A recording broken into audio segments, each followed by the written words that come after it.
안녕하세요. 리스크웨더입니다. 오늘은 시장의 새로운 불꽃, 핵융합 에너지 산업을 다뤄봅니다. 요즘 주식시장에서 이 분야 정말 뜨겁죠? 맞아요. AI, 전력 수요, 탄소 중립, 그리고 에너지 안보. 이 세 가지 흐름이 맞물리면서 핵융합 에너지 산업에 자금이 몰리고 있습니다. 단기 테마라기보다 향후 10년을 이끌 핵심 성장 축으로 보고 있죠. 리스크웨더 데이터를 보니까 핵융합 에너지 산업 상승세가 무려 99점이에요. 업종 분위기가 이 정도면 투자자들도 꽤 빠르게 움직이고 있겠어요. 그렇습니다. 대표 종목 6개를 보면요. 두산 에너빌리티는 82,900원으로 하루 9.37% 급등. 사마 콘덴서는 34,750원으로 플러스 2.4%. 비추로테크 9,030원으로 3.79% 오름세를 보였고, 일진파워는 11,440원으로 5.93% 상승했습니다. 그 외 다원시스, 모비스도 안정적 반등세를 이어가고 있고요. 전체적으로 자금이 핵융합 테마 안으로 모이고 있습니다. 그중에서도 가장 눈에 띄는 건 두산 에너빌리티겠죠? 현대차 한화에어로스페이스를 제치고 시가총액 상위 5위권까지 올랐다는 소식이 있었죠? 이 회사 왜 이렇게 주목받고 있는 건가요? 일단 규모 자체가 다릅니다. 원전주라는 테마 때문에 잘 보지 않으시는 분들도 계시겠지만 이미 시가총액은 약 48조 5천억 원, 코스피 상위권입니다. PER은 동종업계 평균의 8배 수준이에요.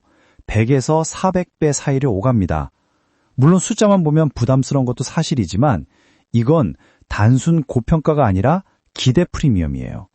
시장이 향후 5년 안에 두산이 가져올 성장 스토리를 선반영하고 있는 셈이죠. 그만큼 시장이 신뢰한다는 거군요. 근데 기대만큼 실제 자금도 들어오고 있나요? 들어오고 있습니다. 지난 한 달만 놓고 봐도 외국인이 4,800억 원 이상을 순매수했고 기관도 500만 주 넘게 담았습니다. 개인은 오히려 순매도였어요. 즉 단타가 아니라 기관 자금이 움직이는 구조입니다. 거래량도 폭발적으로 늘면서 52주 신고가를 찍었죠. 그럼 최근 주가를 밀어올린 건 단순 테마가 아니라 실적 기반의 뉴스라는 거네요. 그렇죠. 세 가지가 핵심입니다. 첫째, 미국으로 380메가와트급 가스터빈 2기를 수출했어요. 국내 최초입니다. 이게 중요한 이유는 단순 수출이 아니라 AI 데이터 센터 전력 수요와 직결된다는 점이에요. 전력 인프라, AI, 에너지, 세 줄이 연결된 거죠. AI 전력까지 연결되면 완전히 새로운 시장이 열리는 거잖아요. 데이터 센터 수요만 봐도 엄청나죠. 맞습니다. 두 번째는 신한투자증권의 목표 주가 유지예요. 목표가 10만 원을 그대로 유지하면서 하반기 수주 확정 시 올해 가이던스를 크게 상회할 거라고 했습니다. 체코 원전 수주도 가능성이 높고요.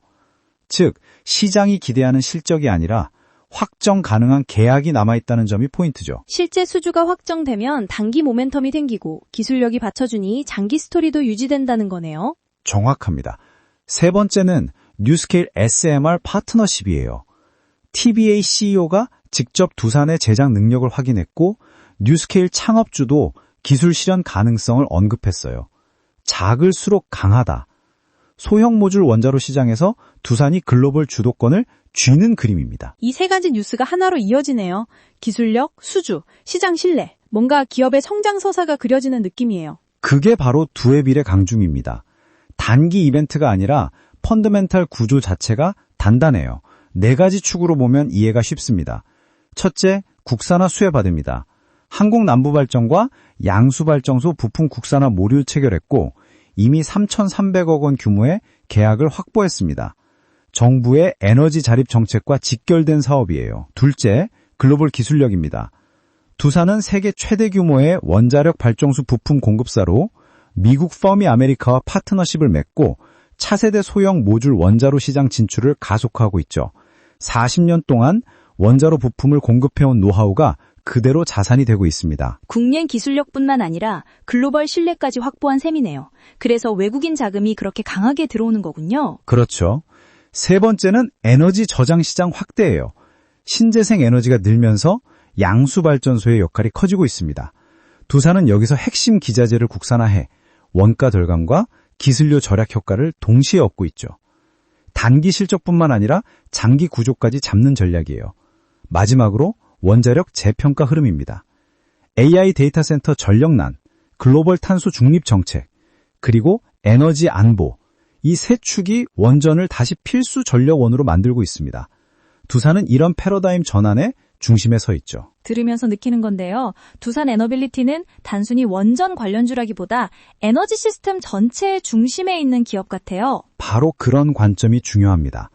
다만 리스크도 있어요. 첫째, 정책 변화. 10월 12일 한국 정부는 원전 재가동을 밝혔지만 언제든 바뀔 수 있는 부분이에요. 둘째, 글로벌 수주는 일정이 지연되는 경우가 많습니다.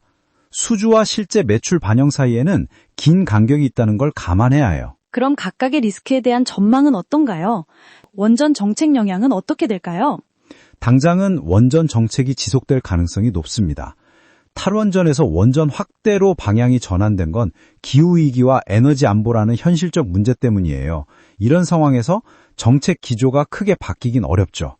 글로벌 수주 불확실성은 종목 관심도가 높으면 할인율이 낮아지는 효과로 상쇄되는 편이에요. 오늘 핵융합 에너지 산업 전반을 두산 에너빌리티를 중심으로 살펴봤는데요. 리스크 웨더님 한마디로 정리한다면? 핵융합 에너지 산업은 이제 테마주에서 성장주로 전환되는 과정에 있습니다. 단기 트레이딩보다 중장기 관점으로 접근하는 게 현명하다고 봐요. 특히 두산 에너빌리티의 경우 단순 주가 상승을 넘어 국내 에너지 산업의 새 역사를 쓰고 있는 기업으로 바라보는 게 좋을 것 같습니다. 네, 감사합니다. 오늘도 리스크웨더와 함께 시장의 핫스팟을 짚어봤습니다. 리스크웨더 플랫폼에서 더 자세한 실시간 데이터로 확인하실 수 있으니 많은 관심 부탁드립니다. 다음 시간에 더 알찬 정보로 찾아뵙겠습니다. 감사합니다.